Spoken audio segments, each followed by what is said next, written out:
Hello, hello, hello. Good afternoon. Manoj here.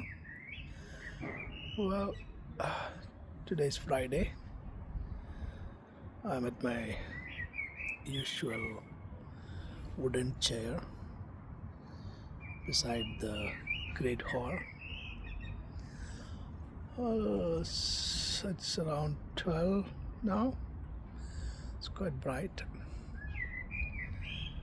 And I'm looking forward to my weekend.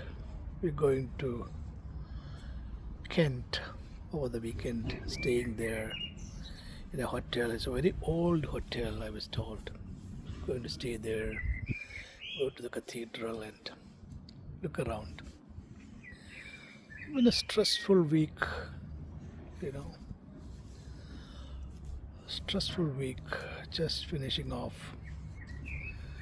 Lots of stuff going on parallelly. The systems are being integrated, which were integrated, have now been moved to the actual installation site, which is along the Himalayas. It's along the Himalayas. So I have this little bit of anxiety that systems have never been tested at such high altitudes. So the anxiety is there inside me. We have tested our systems in desert. Yeah, I was there in Rajasthan in Indian desert, 2022.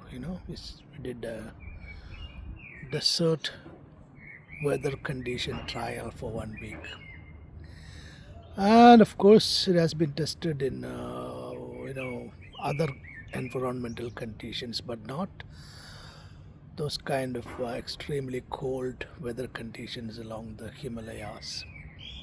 Anyway, let us see how it goes. If it takes, then I might have to go there next month. See how is the performance. Well, to tell you, what we do is mostly to detect drones and stop them on their track. We do drone detectors, large, big, long range drone detectors, and drone jamming systems and drone inhibition systems, different types, spoofing, jamming, sometimes the hard kill. We do a little bit of integration. We make our own systems and we also integrate with third party systems. It's an extremely crowded market, extremely competitive market, but somehow we've been able to get the deals by keeping our prices low. And performance definitely has to meet. So these days we have an edge because we use something called as radio frequency machine learning. It's a combination of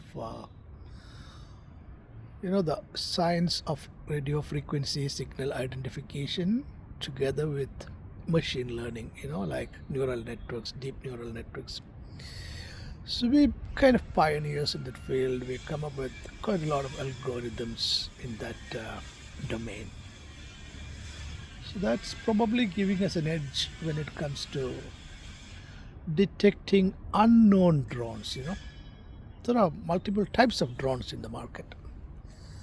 Some of them are very well known, like DJI kind of small drones, and they're not a real threat when it comes to a military conflict kind of a scenario. They're more like a homeland security issue, like protecting a prison, protecting a airport, seaport, those kind of critical infrastructure.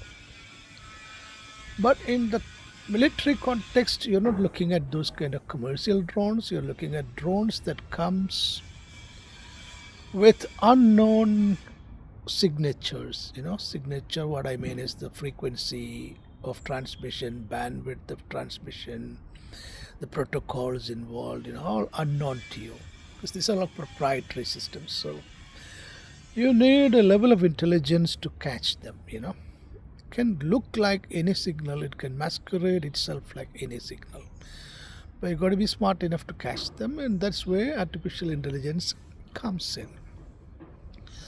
We've done a little bit of work on that, and I believe that is going to help us. That is actually helping us.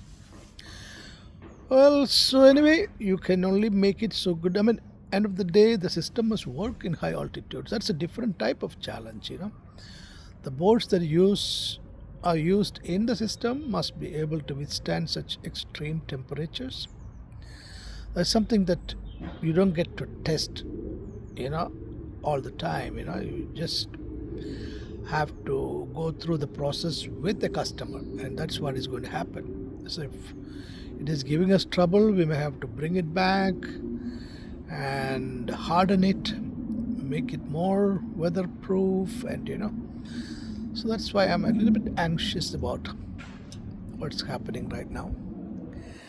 Anyway, that's all in the process, right? Anyway, okay, for today I have to go back. Let me just show you the